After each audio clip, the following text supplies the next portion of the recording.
So, కంట్లో moisture లేదా నీరు లేదా గుజ్జు వాటెవర్ ఆ పదాన్ని తీసుకుంటే, కన్ను డ్రై అయినప్పుడు మనకి స్టేజెస్ ఉంటాయి. మైల్డ్, మోడరేట్, సివియర్ అని.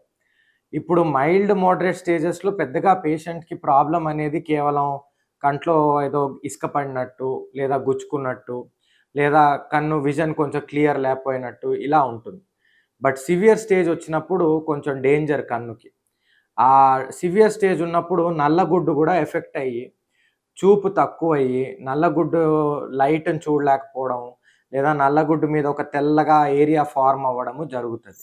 So, as far as possible dry eyes అనేది అంత సివియర్ స్టేజ్ ఎళ్ళకుండా మందులతో మనం కంట్రోల్ జేసుకోవాలి.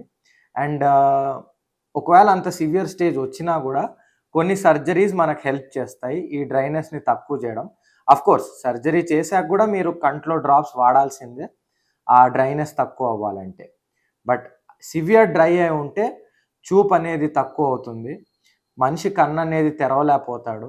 మూడోది మనిషి కన్ను ఎర్రగా ఉండడము, నొప్పి పుట్టడము జరుగుతది. ఇంకా ఫైనల్ స్టేజ్ మనం అలా వదిలేస్తే ఆ నల్లగుడ్డనేది కరిగిపోయే అవకాశం ఉంది. దాంతో చూపు టోటలీ పోవడం గూడా జరగచ్చు. మరి వెరీ సివియర్ కేసెస్‌లో మనం కన్నుని అలా వదిలేస్తే. లాసిక్, ఐసీఎల్ 2 చికిత్సలు బేసికల్లీ పేషెంట్‌కి కళ్ళజోడు నుంచి ఇండిపెండెన్స్ లేదా కళ్ళజోడు లేకుండా వాడొక నార్మల్ వ్యక్తి చూసినట్టు చూసేయడానికి హెల్ప్ చేసే ప్రొసీజర్స్. ఎవరికైతే లాసిక్ అప్లికబుల్ కాదో వాళ్ళు ఐసీఎల్ అనే ప్రొసీజర్ చేసుకోవచ్చు. లాభాలు 2 సిమిలర్‌గానే ఉంటాయి. రెండిట్లో ఒకటి బెస్ట్, ఒకటి కాదు అని చెప్పలేము. ప్రతి పేషెంట్ బట్టి ఉంటది. పేషెంట్‌కి హై పవర్స్ ఉంటే -10, -12, -15 అలాంటి వాళ్ళకి ఐసీఎల్ అనేది బెస్ట్ ఆప్షన్. పేషెంట్స్‌కి 4, 3 లేదా 5 గూడా ఉంటే నల్లగుడ్డు థిక్‌నెస్ నార్మల్‌గా ఉంటే వాళ్ళకి లాసిక్ అనేది బెటర్ ఆప్షన్. జనరల్లీ డయాబెటీస్ ఉండి కొంచెం నరం డ్యామేజ్ అయ్యి పేషెంట్స్ కి చూపు అనేది తగ్గడం ఇలాంటివి జరుగుతాయి.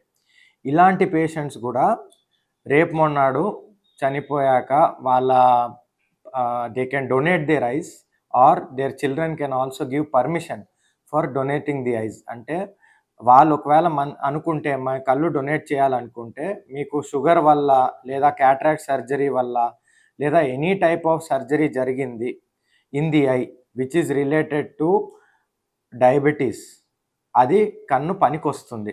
కేవలం నల్లగుడ్డు ఇంటాక్ట్ ఉండాలి. ఆ నల్లగుడ్డు ఇంటాక్ట్ ఉంటే ఆ మనిషి కన్నుని దానం చేయొచ్చు. సపోజ్ నల్లగుడ్డు మీద సర్జరీ జరిగితే ఆ కన్ను మనకి దానం చేయడానికి పనికిరాదు.